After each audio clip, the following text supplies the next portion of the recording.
Good morning, Freedom High. I'm Mason Tavani, and yesterday I got the chance to speak to Miss Payette about her retirement from teaching and what she plans to do in the future. Okay. So, Miss Payette, what prompted you to pursue teaching?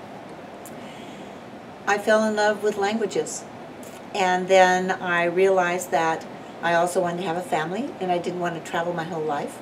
So how could I utilize my love of languages and also have a family life? And I decided teaching was the career. Why was freedom a good fit? Was this an accident, or did you know that did you kind of like pursue freedom on your own? I knew some of the people who worked here, and the school that I was teaching at I loved. But they were having financial difficulties, and they were going to cut it back in the world language program. So knowing that the Bay Area had all kinds of opportunities, I mentioned to a friend at a conference. She said, "We're looking for someone to teach the advanced levels." And I said, I might be that person. And that person was Madame Bowden. So that's what brought me to this district. Man, that's cool. So, retirement, what are you looking forward to most after 41 years of long teaching? I've loved teaching. This is going to be very difficult leaving this profession. I love it. But I also teach at the Berkeley World Language Project, and I have done that for 30 years. So I will not be retiring from that. And that keeps me energized because I always work with teachers of various languages. I teach people who have Punjabi programs and Arabic programs and Vietnamese programs. So it's a broad spectrum of people who teach world languages. I like that. So I will be doing that, presenting at state conferences.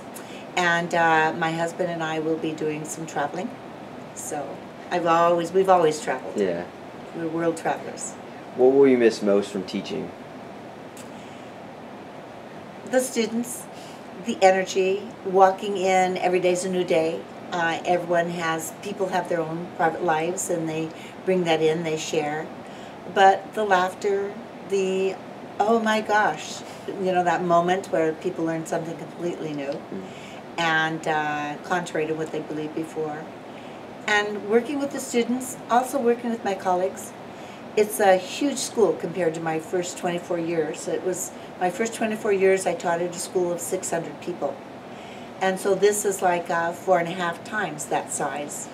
I taught with a person who taught a couple of French classes, and another person taught a couple of Spanish, but I came to a world where there was Mandarin and German and French and Spanish, and it was so energizing. I found that just spectacular.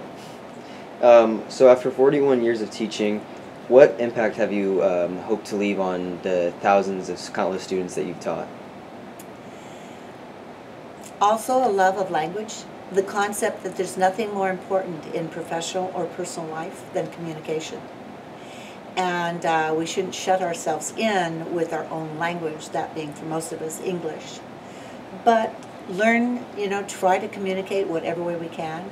And also I've hoped to inspire the love of travel, because I think that's good I think it makes the world a safer place when people travel and meet other people and exchange ideas and don't take what is official dogma for a person's mantra for the way that they should live. And so I think the love of communication.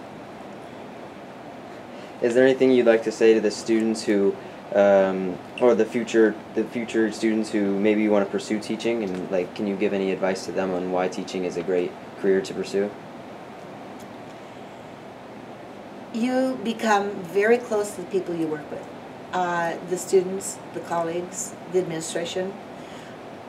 It's a way that you can give something that you love. You usually go into a subject that you really enjoy, right? And you might work with people at different levels, your department, the administration, the district, and bring that back to students to enrich their own lives. They don't need to teach what you teach them, and they don't need to be teachers, of course, but if they should choose the profession of teaching, they are choosing a profession that enriches the lives of the people that they teach. And it is it's a give and take. You've often heard that teachers learn as they're teaching, and that is very true. and then it's true that you enrich the students' lives as well. Thank you, Ms. Payette. You're very welcome. Thank you. Thank you, Ms. Payette, for all the hard work you've put in over the years, and thank you, Freedom, for watching.